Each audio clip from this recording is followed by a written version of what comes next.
Breaking news Tirupati అసెంబ్లీని జనసేన అభ్యర్థిగా ఆరణి శ్రీనివాసులు పోటీ చేస్తున్నారు. బీజేపీ జనసేన టీడీపీ పొత్తులో భాగంగా తిరుపతి సీటును జనసేనకు కేటాయించారు. దీంతో ఆరణి శ్రీనివాసులకు అక్కడ నుంచి జనసేన నుంచి పోటీ చేస్తున్నారు. వారం రోజుల క్రితమే జనసేనలో చేరారు వైసీపీ సిట్టింగ్ ఎమ్మెల్యే శ్రీనివాసులు. ఆయన 2019లో చిత్తూరు నుంచి ఎమ్మెల్యేగా గెలుపొందారు. అయితే అక్కడ కొన్ని సమీకరణాల్లో భాగంగా ఈసారి చిత్తూరు టికెట్ను వైసీపీ మేడ రఘురామరెడ్డికి కేటాయించడంతో వైసీపీని వదిలి శ్రీనివాసులు జనసేనలో చేరారు. ఇప్పుడు పొత్తులో భాగంగా జనసేన టికెట్ను శ్రీనివాసులకు కేటాయిస్తున్నారు. సో ఇప్పుడు నాన్ లోకల్కు టికెట్ ఇవ్వడంపై జనసేన నేతల్లో గుబులు కనిపిస్తోంది. పార్లమెంటు స్థానాన్ని బీజేపీకి ఇచ్చేసినట్టు పక్కా సమాచారం అందుతోంది. తిరుపతి పార్లమెంటు స్థానం బీజేపీకి, తిరుపతి అసెంబ్లీ సెగ్మెంట్ జనసేనకు కేటాయించినట్టుగా పక్కా సమాచారం ఉంది. దీంతో తిరుపతిలో 41 ఏళ్ల తర్వాత పోటీ నుంచి తప్పుకున్నట్టు అవుతుంది టీడీపీ. ఎన్నికల్లో తిరుపతిలో టీడీపీ గుర్తు కనపడకుండా పోతుందని టీడీపీ నేతలు కూడా కొంత ఆవేదన చెందుతున్నట్టుగా తెలుస్తోంది. 1983లో మాజీ ముఖ్యమంత్రి ఎన్టీ రామారావు గెలిచిన స్థానం తిరుపతి. 2 సీట్లు కూటమి పార్టీలకే కేటాయించడంపై టీడీపీలో ఆందోళన వ్యక్తమవుతుంది. దీనిపై మరింత సమాచారం మా ప్రతినిధి లోకేష్ అందిస్తారు. లోకేష్, తిరుపతి అసెంబ్లీ లోక్సభ 2 కూడా పొత్తులో భాగంగా బీజేపీ జనసేనకు ఇచ్చేయడంపై తెలుగు తమ్ముళ్ళు కొంత అసంతృప్తితో ఉన్నట్టుగా తెలుస్తోంది. ఏం జరుగుతోంది? రోహిత్, మీరు అన్నట్టుగా తిరుపతి అసెంబ్లీ స్థానాన్ని ఇప్పటికే జనసేన కేటాయింపు జరిగింది. అయితే దానికి సంబంధించి అభ్యర్థులను కూడా ఒకంత ఫైనల్ చేసేసినట్లుగా కూడా నిన్న సాయంత్రమే మనకు అందుతున్నటువంటి సమాచారం. అయితే పవన్ కళ్యాణ్ ఇప్పటికే కూడా తన జనసేన అభ్యర్థిగా కూడా చిత్తూరు నుంచి వైసీపీ సిట్టింగ్ ఎమ్మెల్యేగా ఉంటూ వారం రోజుల కిందటే కూడా జనసేనలో చేరినటువంటి ఆర్ని శ్రీనివాసుల్ని తిరుపతి అసెంబ్లీ జనసేన అభ్యర్థిగా కూడా ప్రకటించినట్లుగా కూడా సమాచారం అవుతుంది. మరోవైపు ఇటు బీజేపీ ఈ పార్లమెంటు స్థానాన్ని కూడా కేటాయించేసినట్లుగా కూడా సమాచారం అందుతుంది. ఈ నేపథ్యంలోనే ఇటు ఫస్ట్ జనసేన విషయానికి వస్తే, జనసేనలో ఇప్పటికే అభ్యర్థినికి ఆర్ని శ్రీనివాసులుగా ప్రకటించినటువంటి నేపథ్యంలో అక్కడ ఆశలు పెట్టుకున్నటువంటి కొంతమంది నేతలు, ఏదైతే పసుపులేటి హరిప్రసాద్ కావచ్చు, కిరణ్ రాయల్ కావచ్చు, మరికొంతమంది అంటే ఇటు కడప జిల్లా నుంచి కూడా కొంతమంది వచ్చి ఇటు జనసేన నుంచి తిరుపతి టికెట్ ఆశించడం జరిగింది. వీళ్ళందరికీ కూడా ఒక్కసారిగా కూడా వీళ్ళ అసంతృప్తిగా ఏర్పడడంతో పాటు ఇటు విజయవాడ కూడా పయనమైనటువంటి పరిస్థితులు అయితే ఉన్నాయి.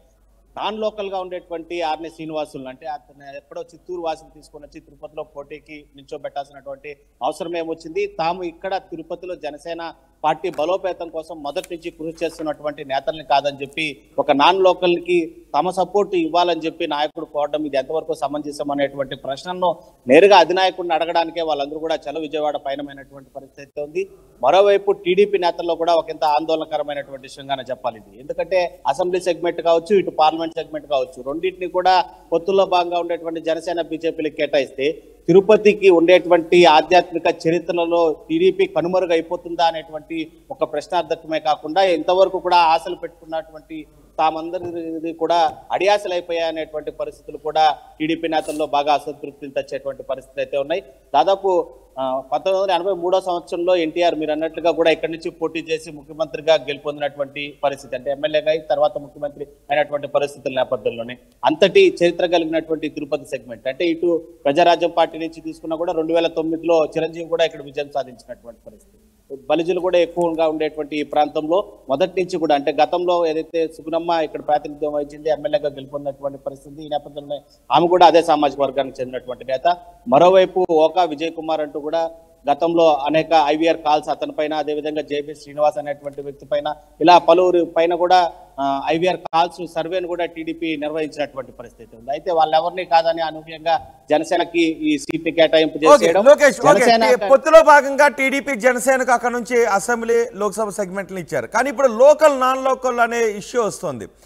చిత్తూరులో వైసీపీ వద్దు అనుకున్న నేతను తిరుపతికి తీసుకొచ్చి ఇవ్వడంలో ఏ ఈక్వేషన్స్ ఫాలో అయ్యారు? వ్యూహం ఏంటి? ఎందుకంటే తిరుపతిలో మొదటి నుంచి కిరణ్ రాయల్ కావచ్చు, మిగిలిన చాలామంది జనసేన నేతలు మొదటి నుంచి అక్కడ పార్టీ కోసం పనిచేస్తున్నారు. సో వాళ్ళందరినీ కాదు అని చిత్తూరులో వైసీపీ వద్దు అనుకున్న నేతని ఇక్కడ తీసుకొచ్చి టికెట్ ఇవ్వడంలో ఏ ఈక్వేషన్స్ ఫాలో అయ్యారు? అలా ఇవ్వడంపై ఇప్పుడు తిరుపతిలో జనసేన కేడర్ అంతా కూడా సపోర్ట్ చేసే అవకాశం ఉందా? ఖచ్చితంగా మీరు అన్నట్టుగా ఇటు సిట్టింగ్ ఎమ్మెల్యేగా కొనసాగుతున్నటువంటి ఆర్ని శ్రీనివాసులు అనేటువంటి వ్యక్తి చిత్తూరులో సిట్టింగ్ ఎమ్మెల్యేగా ఉండడమే కాకుండా అతను బలిజ సామాజిక వర్గానికి చెందినటువంటి నేత కావడం, అదేవిధంగా వైసీపీలో టికెట్ రాకపోవడంతో ఆయన జగన్మోహన్ రెడ్డి పై చేసినటువంటి ఆరోపణలు కావచ్చు, అదేవిధంగా 5 ఏళ్ల పాటు చిత్తూరుకి ఎలాంటి నిధులు కేటాయింపు జరగలేదు, బలుచల్ని చాలా చులకనగా చూశాడు జగన్మోహన్ రెడ్డి, రాయలసీమ వ్యాప్తంగా ఉన్నటువంటి ఏకైక ఎమ్మెల్యేగా ఉన్నటువంటి తనను కూడా ఏమాత్రం పట్టించుకోలేదు, ఎమ్మెల్యేగా గెలుపొందినటువంటి తనకు మరే పదవిని కూడా కట్టబెట్టలేదు అనేటువంటి విమర్శల్ని ప్రజల్లోకి తీసుకెళ్లాడు. జగన్మోహన్ రెడ్డి బలిజలికి ఏమీ చేయలేకపోయాడు, అసలు పూర్తిగా స్థాయిలో నిధులు కేటాయింపు అంటే బలిజ ఎమ్మెల్యే పైన పూర్తి స్థాయిలో కూడా జగన్మోహన్ రెడ్డి దృష్టి సాధించలేకపోయాడు అనేటువంటి ఒక విషయాన్ని ఆర్ని శ్రీనివాసుల ద్వారా జనసేన పార్టీ ఇటు ప్రజల్లోకి తీసుకొని వెళ్ళాలనేటువంటి ఆలోచన ఇక్కడ చాలా స్పష్టంగా కనిపిస్తుంది. అదే వ్యూహంతోనే, అది కాకుండా ఆర్ని శ్రీనివాసులకి ఇటు చిత్తూరు నుంచి కూడా అదేవిధంగా కొద్దిగా అతను సంపన్నుడు కావడంతో ఇక్కడికి వచ్చి నిల్చోబెడితే, తిరుపతి స్థానంలో నిల్చోబెడితే కొద్దిగా గట్టి నవ్వగలడు. అదేవిధంగా అంతేకాకుండా తిరుపతిలో ఉండేటువంటి జనసేన నాయకులు పూర్తి స్థాయిలో అతనికి సపోర్ట్ చేస్తేనే ఇది సాధ్యాసాధ్యం పడుతుందనేటువంటి విషయం కూడా జనసేన అధినేత కూడా తెలుసు. అందులో భాగంగానే ఇటు తిరుపతిలో ఇన్ని రోజులు పార్టీ బలోపేతానికి కృషి చేసినటువంటి అదే సామాజిక వర్గానికి చెందినటువంటి ఇద్దరు నేతలు పసుపేట హరిప్రసాద్ కావచ్చు, కిరణ్ రాయలు కావచ్చు, ఇద్దరిని పిలిపించుకొని జనసేన అధినేత కూర్చోబెట్టి మాట్లాడేటువంటి పరిస్థితులు అయితే గతంలో జరిగాయి. అయినప్పటికీ కూడా ఇప్పుడు నాన్ లోకల్ ని తీసుకురావడం పైన వాళ్ళిద్దరూ మండిపడుతున్నటువంటి పరిస్థితి. అయితే అధినేతను కలవడానికి విజయవాడ బయలుదేరినట్టుగా కూడా మనకు సమాచారం ఉంది. ఇక అధినేతను కలిసిన తర్వాత ఏం మాట్లాడతారు, లేదా వాళ్ళని బుజ్జగించి వాళ్ళకి ఏమైనా నామినేటెడ్ పదవులు ఇస్తాము, ఖచ్చితంగా ఆర్ని శ్రీనివాసులకి సపోర్ట్ చేయండి అని చెప్పి అధినేత చెప్తాడా, లేక మార్పులు తీసుకొని వచ్చేటువంటి పరిస్థితి అంటే ఆ అభ్యర్థిని తొలగించి మరో అభ్యర్థిని చేసేటువంటి అవకాశం ఉంటుందా అనేది మాత్రం వేచి చూడాల్సినటువంటి పరిస్థితి ఉంది. రైట్ లోకేష్, తిరుపతి అసెంబ్లీ జనసేన అభ్యర్థిగా ఆరణి శ్రీనివాసులను ఇస్తున్న నేపథ్యంలో అక్కడ కొంత అసంతృప్తి వ్యక్తమవుతోంది. లోకల్ నాన్ లోకల్ అనే విషయం అక్కడ బయటకు వస్తుంది. బీజేపీ జనసేన టీడీపీ పొత్తులో భాగంగా తిరుపతి సీట్ను జనసేనకు కేటాయించారు. వారం రోజుల క్రితమే జనసేనలో చేరారు వైసీపీ సిట్టింగ్ ఎమ్మెల్యే శ్రీనివాసులు. ఆయన చిత్తూరు ఎమ్మెల్యేగా ఉన్నారు. అక్కడ టికెట్ రాకపోవడంతో పార్టీని వదిలి వైసీపీని వదిలి జనసేనలో చేరారు. ఇప్పుడు లోకల్ నాన్ లోకల్ అనే ఇష్యూ వస్తుంది. నాన్ లోకల్కు టికెట్ ఇవ్వడంపై జనసేన నేతల్లో గుబులు వస్తుంది. పార్లమెంటు స్థానాన్ని బీజేపీకి ఇచ్చేసినట్టు పక్కా సమాచారం వస్తుంది. తిరుపతిలో 41 సంవత్సరాల తర్వాత టీడీపీ పోటీ నుంచి తప్పుకున్నట్టు అవుతుంది. ఎన్నికల్లో తిరుపతిలో టీడీపీ గుర్తు కనబడకుండా పోతుందా అనే ఒక భావోద్వేగం టీడీపీ క్యాడర్లో కనిపిస్తోంది. 1983లో మాజీ ముఖ్యమంత్రి ఎన్టీ రామారావు గెలిచిన స్థానం తిరుపతి.